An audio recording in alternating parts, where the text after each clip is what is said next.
Dinosaurs. Yep, that's it. That's the intro. Well, to be more specific, the plan is to beat the entirety of Pokemon Scarlet using nothing but dinosaur Pokemon. But Michael, what's considered a dinosaur Pokemon? Well, that's a great question. Okay, I know I can be controversial when doing these types of videos, as in my lizard run, I use snakes, and in my monkey run, I use gorillas. And if we go back to my most recent fish video, which you should all totally watch after this, I used a dolphin. And boy oh boy, did you guys let me know in the comments. Right, so here's how I'm gonna do it. If it looks like a dinosaur, smells like a dinosaur, or tastes like a Wait, no, that's not right. Basically, the Pokemon must resemble a dinosaur in some way, shape or form, then I can use it. Oh yeah, and let's not forget that this will be a hardcore Nuzlocke with the rules on the screen now for those who care. First things first, we need a starter Pokemon, and we can actually use one of the starters that Director Clavel provides, Fuecoco. This thing's a crocodile, and a crocodile is the closest living thing at the moment that somewhat resembles a dinosaur. Well, in my humble opinion, of course. So we grab the little guy and give him the name Chomper. I don't know why, but every time I play through these games, I'm addicted to collecting every item that spawns on the map, even though I hardly ever use them. Down at the beach, we find ourselves a second dinosaur-like Pokemon washed up on shore. After giving this thing my lunch, it comes back to full strength, only to end up not wanting to battle and just becomes my personal bike for the rest of the adventure. Mesagoza is our next destination, but things are never that straightforward, as our new best friend Nemona wants to have a battle. After setting fire to both her cat and her, bear.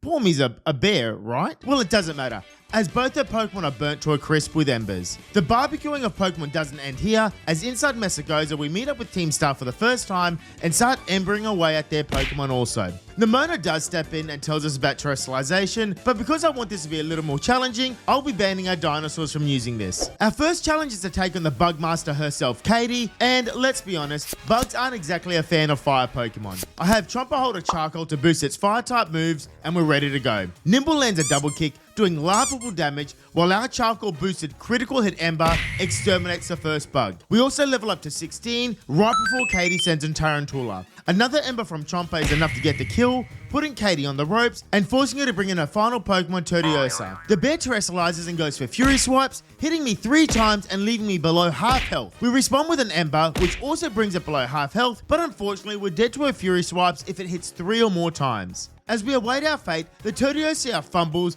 going for a not very effective Fury Cutter, meaning we can survive and take it out with a second Ember. Chomper then evolves into a crocodile wearing a sombrero, or is it a nest with an egg? Honestly, I don't even know. What I do know, however, is next up we have the Stonycliff Titan Clorf, who is not a great matchup for Chomper. This means it's now finally time to add another member to the team. I backtracked to South Providence Area 1, and here's where we can find a tiny Chewtle, who we can give the name Sarah. Also, side note, Shell Armor is probably one of the best abilities in a Nuzlocke, so I'm happy with that. Hold up, you're watching this and you haven't subscribed? I mean, how are you gonna say no to this little guy, huh? With Sarah in the team, we can track down the Clorf and begin the battle. The first phase has us water gunning this rocky crab over and over before eventually forcing it to retreat. After his quick snack, he's ready for round 2, which with the help of Arvin and his shoulder, we make quick work of the Titan. Arvin then gets his hands on some herbs, makes us a sandwich, and we take a photo together. Artisan City is next up, and the local gardener Brassius is also the gym leader around these parts. Before we actually take him on, we come across our next party member, Shroomish. How's a mushroom a dinosaur? Well, I'm glad you asked. Technically, Shroomish doesn't resemble a dinosaur, but once his bad boy evolves, it does somewhat resemble a Velociraptor, so according to my rules, he joins the team. But to make it fair, until he evolves, I won't use him. Brassius jumps off a windmill, cracks his whip, and then watches his Pokemon get burnt alive from Chomper's Incinerate. Well, technically Sudowoodo does survive the first hit, but it dies on the follow-up.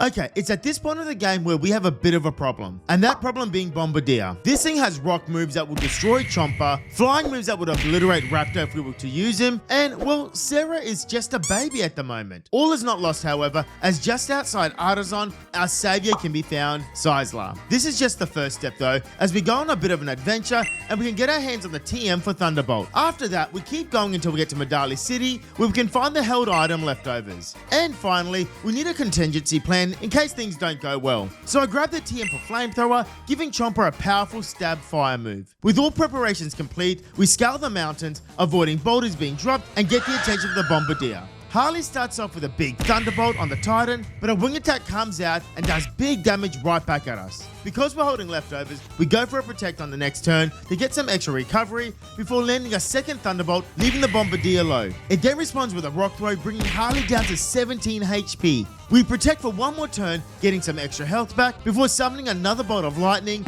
winning the first phase. Ivan comes along, and to be fair, we need his help this time. We play it safe, going for a Protect, but of course, the stupid Berm aims for the Knackley, hitting it with a Rock Throw before the Knackley fights back, going for a Smackdown. Harley then goes for a Thunderbolt, bringing it below half health, and then once again it's the Knackley that's targeted, although this time it's by a Pluck, and then it responds with a second Smackdown. This means one final Thunderbolt can fry the Bombardier, giving us the win.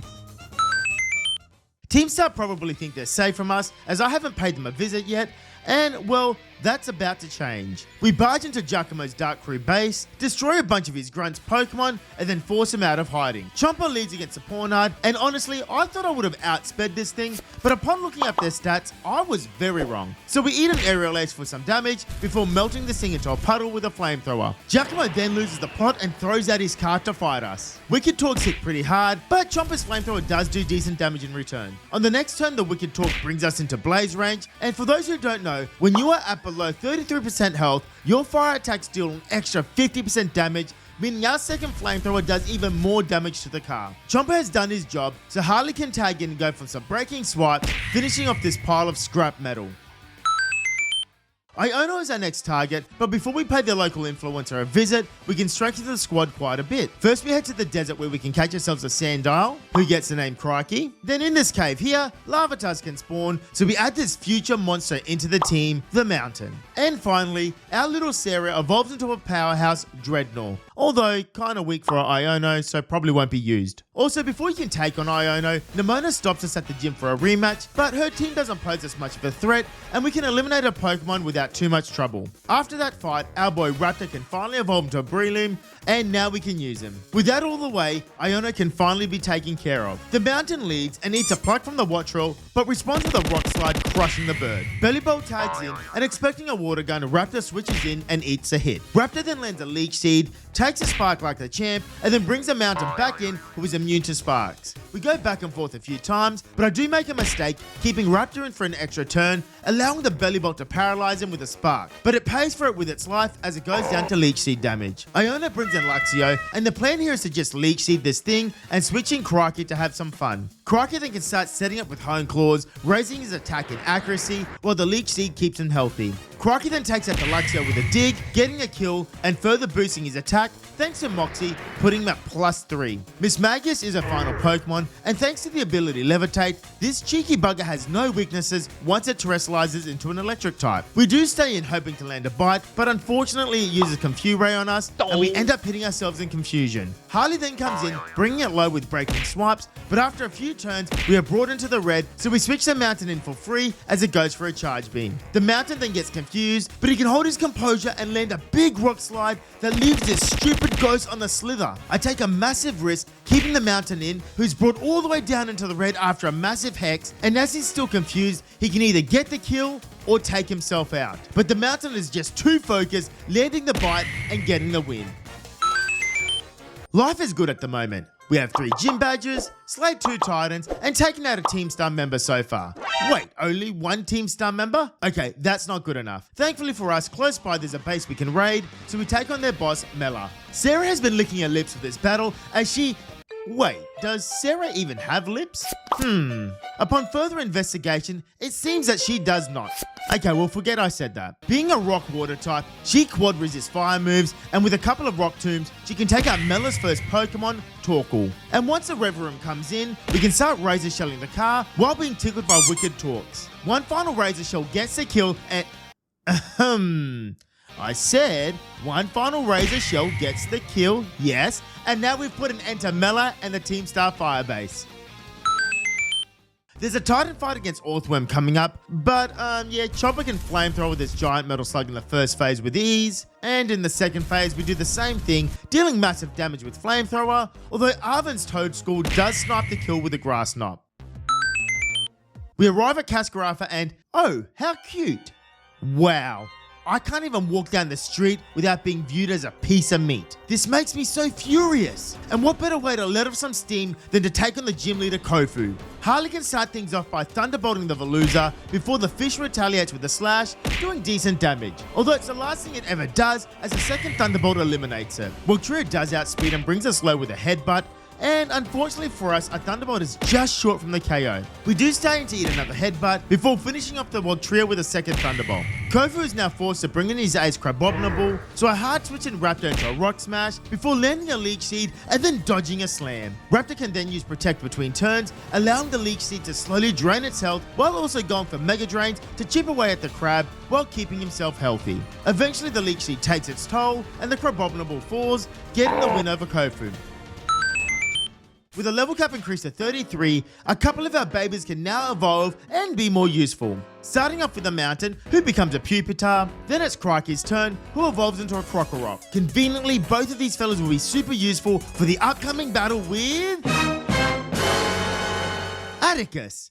Not sure why that came off so dramatic for. You're that scoundrel Tic Tac, I take it. Whoa, my man Atticus. You really out here calling people scoundrels? And you wonder why Team Star struggle to make friends. Atticus leads with a Skuntank, who goes for a Sucker Punches, which fails as I have the Mountain setting up with iron defenses. Once at +4, we do get hit with a Sucker Punch for tiny damage, before crushing the Skuntank with an Earthquake from the Mountain. Reverum comes in, and an Iron Head does a lot more damage than expected, but it pays for it with its life as an Earthquake takes it out. Muck is next in, and this pile of gunk lands a Mud Slap, dropping my accuracy and somehow making me flinch?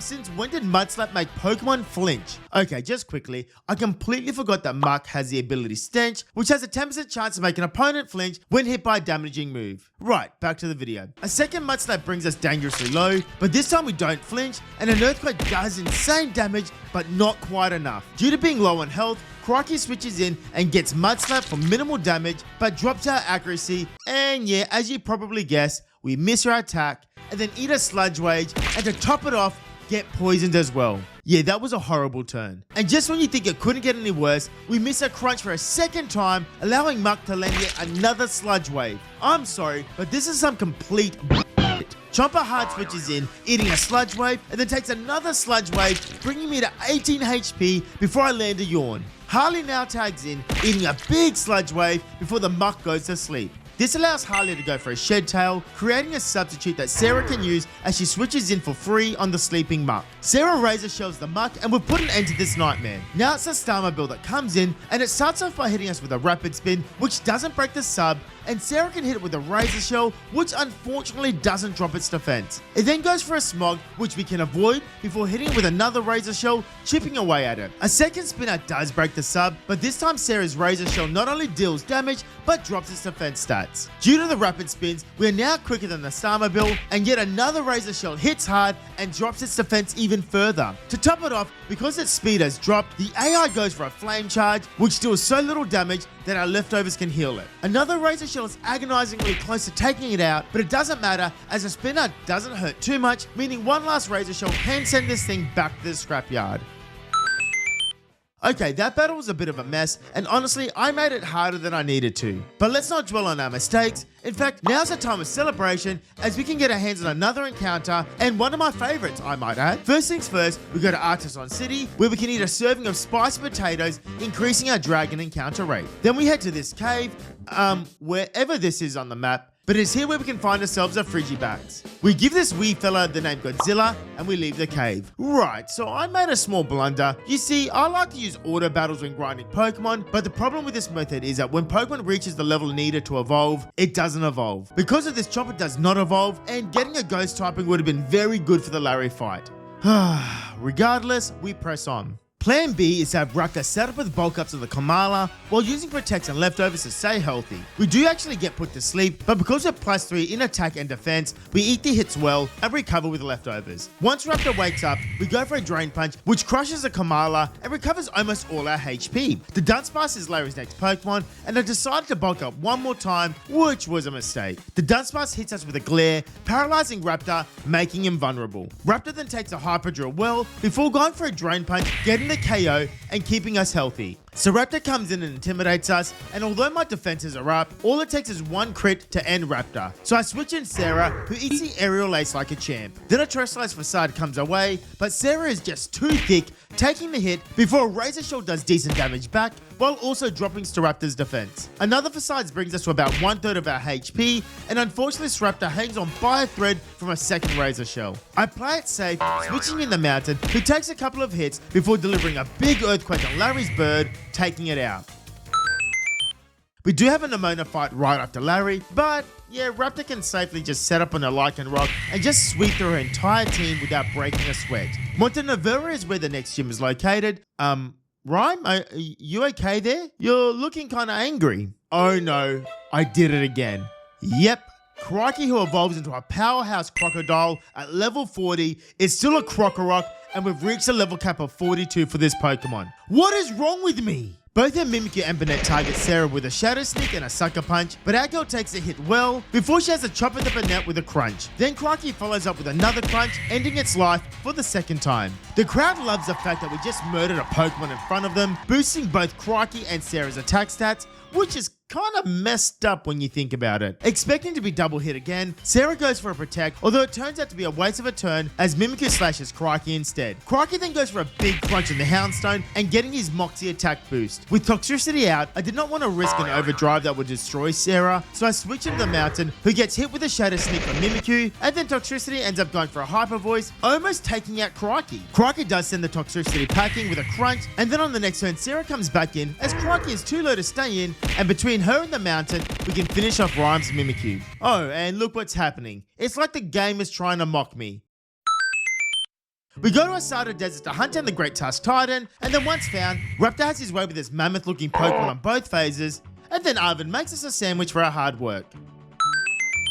There's another Nemona battle coming up, and at this point, I'm not even sure why she bothers trying anymore. We enter the gym building, and oh my, don't mind me. I'm just getting a good look at the gym leader to, identify any weaknesses she may have. This kind of reminds me of that meme, you know, this one. Tulip is actually a free fight, especially now that Crikey has fully evolved. He can set up with Hone Claws 4 times with ease against a Farigiraf, then he starts crunching his way through her team. Farigiraf, dead. Gardevoir, dead. Espartha, dead. Terrestrialized Florges, dead. This is it, ladies and gentlemen. The time has come to take on the final gym leader. The last test before the Pokémon League. The ultimate battle that can showcase everything I've learned throughout my adventure. Will I succeed or will I crumble? Right, no need to make it sound so dramatic. Grusha turns out to be the easiest gym fight yet. Don't believe me? Well, just watch.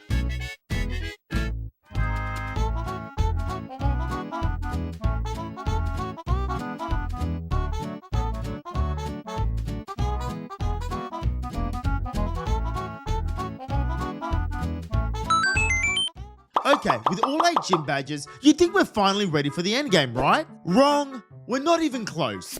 Well, I mean, we're kind of close. We're just not quite there yet. There's still 2 Team Star bases we need to defeat and another Titan Pokemon. With that, we go straight to the Fairy base and take on Ortega. Sarah goes for back-to-back Rock Tombs, bringing Azumarill to about half health, but this rabbit-looking Pokemon hits hard with a Play Rough, followed by an Aqua Tail, bringing us too low to stay in. Raptor comes in, hoping it goes for a Play Rough, which thankfully it goes for a Charm, which is even better. Because of the attack drop, the Sync Bomb doesn't get the kill, but it doesn't matter as Azumarill ends up going for Bounce. This means we can bring in the Mountain, who can eat the Bounce with ease, and because of the speed drops from the Rock Tombs earlier, we can outspeed and Earthquake the Azumarill to its death. Wigglytuff tags in, which is perfect as I can switch in Chomper, who gets charmed, which doesn't matter as Chomper's a special attacker. Chomper goes for a Torque Song, bringing Wigglytuff below half health before dodging the incoming Play Rough. A second Torque Song eliminates the Wigglytuff and brings us to +2 in special attack. Dash Bun is a little trickier because of its ability Well-Baked Body. This ability makes a Pokemon immune to fire moves, while also increasing its defense stat by 2 stages when hit by 1. It hits Chomper with a crunch, but we survive the hit and we go for a Shadow Ball instead, taking out the dog in 1 hit. Last but not least is a Starmobile, which hits us with a Steel Roller for minimal damage, while a Torque Song brings this car to its knees. Okay, I just realized I implied that a car has knees, which doesn't make any sense, but please, just go with it. We follow up with a second Torque Song, sending this thing straight back to the scrapyard. Godzilla was in such awe from that performance that it motivated the little guy to evolve into its final form, Baxcalibur. Not to be outdone, the mountain also decided to evolve into a powerful Tyranitar. Speaking of powerful, there's an imposter among us. Some say he's a dragon, others say he's not. We're talking about the false dragon titan, Dondonzo, who by the way is definitely not a dragon. Raptor Seed bombs this fraud into oblivion, and then the imposter swims away trying to escape. Not on my watch, buddy. We corner him again and we start the second phase. Raptor Seed bombs this thing a few more times before Arven's Greedent has a final say, crushing it with a takedown. We go to celebrate, but then, yep, it was never the Dondonzo to begin with, it was a little Tatsugiri all along. Tatsugiri taunts Arven's Greedent, which then allows Raptor to Leech Seed it. The Titan then goes for a Dragon Paw. Okay, ouch, that hurt. We hit it back with a Seed Bomb, while Greedent goes for a takedown, and after the Leech Seed damage, the Tatsugiri is just over half its health. Obviously we can't stay in, so Sarah swaps in with Raptor, who can take an Icy Wind well, while Arven's Greedent puts in some work with a big critical hit takedown. A Muddy Water brings Sarah to about half health, and Greedent's on the brink of death, but we both hold on, allowing Sarah to drop a pile of rocks at this thing, and then the fat squirrel can slay the last Titan with another takedown. Arven gets his hand on some more herbs, makes us our last sandwich for the game, and now we've slayed every single Titan. The last thing we need to do before we can even think about becoming a champion is to take on the final Team Star base and their leader, Eerie. And unfortunately for her, Crikey's in no mood to mess around. We bulk up on a Toxicroak, raising our attack and defense before it hits us hard with a Brick Break. But one bulk up is all we need to begin the sweep. Crikey goes for an Earthquake, crushing the Toxicroak, but more importantly, getting an attack boost from the Moxie. Passiman then falls to an Earthquake, as does the Annihilate that follows. Lucario is next, but it never stood a chance. Finally, it's a Starmobile, and just like the others, it survives the hit. It is a little scary because it does set up with a shift gear, and expecting a fighting move, I switch in Chomper, which pays off as a combat torque doesn't affect him. This allows Chomper to go for a Torque Song, putting an end to the car and Team Star. Okay, so now that we have every single gym badge, slayed every Titan, and conquered every Team Star base, we set our sights firmly on the Pokemon League and their champion Geeta. Rika starts off our Pokemon League journey as she leads with Wishcash, who Raptor can Seed Bomb into the next dimension. As expected, Camerupt comes in next, so I switch in the mountain. Although unexpectedly, it goes for a yawn instead of a fire move, making us drowsy. To avoid falling asleep, the mountain tags in for Crikey, who takes a big earth power as he comes in. It doesn't matter though, as we go for an Earthquake on the next turn, taking out the Camerupt. Donphan is a bit of a problem because of Sturdy, so I switch Raptor back in, who can eat an Earthquake well. Raptor then follows up with a Drain Punch, breaking the Sturdy and recovering some HP before the Donphan hits hard with a Poison Jab. It was all for nothing though, as we outspeed and hit the Donphan with a huge Seed Bomb, getting the KO. Dugtrio's next, and I don't know why I expected to outspeed this thing, but luckily we survived the incoming Earthquake before sending it to an early grave with a Seed Bomb. Last is erased Clodsire, and due to Raptor being low, I give Godzilla some love, switching him in, taking an Earthquake. An Ice Fang doesn't quite get the job done, but Clodsire goes for a Toxic, which then allows Godzilla to take one more Icy Chomp at the Clodsire, getting the win. Next up, we're tasked to bully a child. Yep, ladies and gentlemen, let me introduce you all to the Elite Four Steel Master, Poppy. Oh, and to top things off, this fight is a complete joke.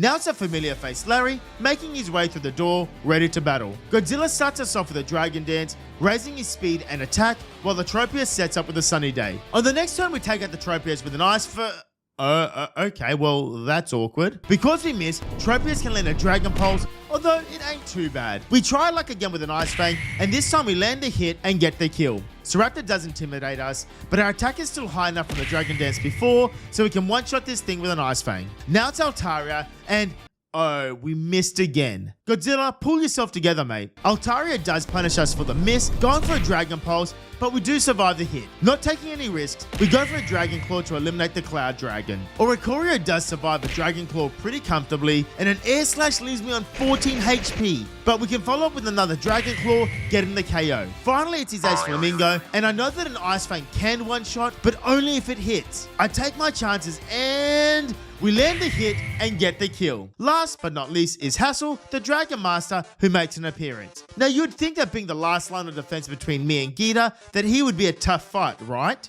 Well, not quite. Godzilla eats a Dragon Pulse from the Noivern and then sets up with a Dragon Dance. From here, every single one of Hassel's dragons fall one by one from Godzilla. Even his own Baxcalibur, who terrestrializes, stands no chance and is eliminated. With every member defeated, we head outside to take on Gita. Chomper starts off, and her Spartha not only outspeeds, but the Lumina Crasher crits us as well. Oh, a critical hit.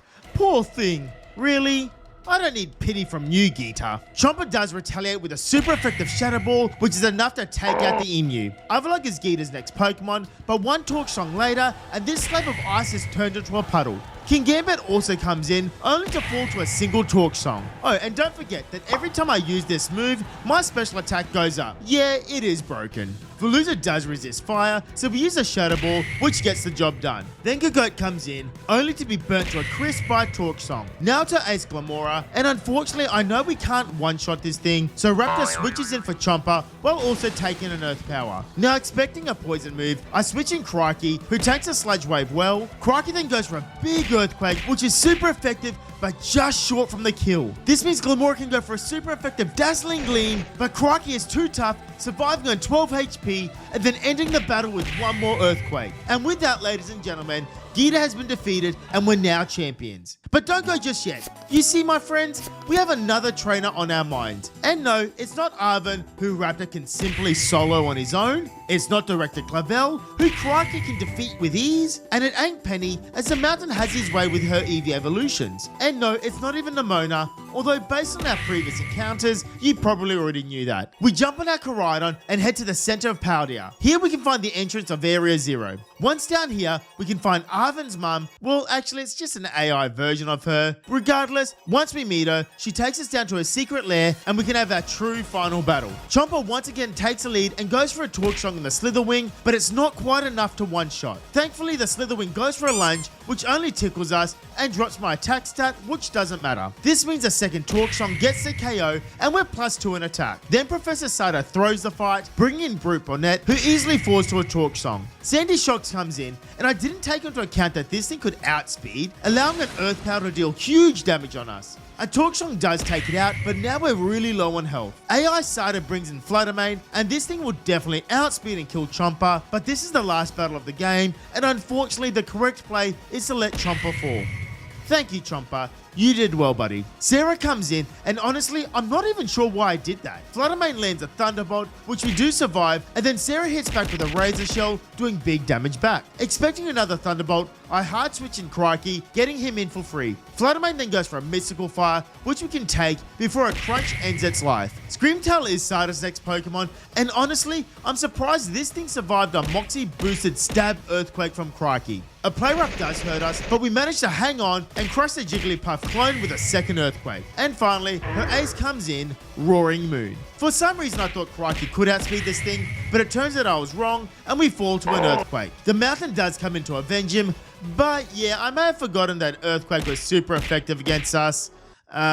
Yeah, my bad. We do survive the hit, only to do minimal damage back with our own Earthquake. A second Earthquake from Roaring Moon will unfortunately take us what's this? You held on not to make me feel sad? The Mountain does land one final Earthquake on the Roaring Moon before he eventually does fall, giving us our third death. Godzilla has seen enough, coming in and barely surviving a Dragon Claw from this monster before giving it a taste of its own medicine, Dragon Clawing it right back and sending it to its grave. And ladies and gentlemen, that's it. Thank you for watching, and I'll see you next time.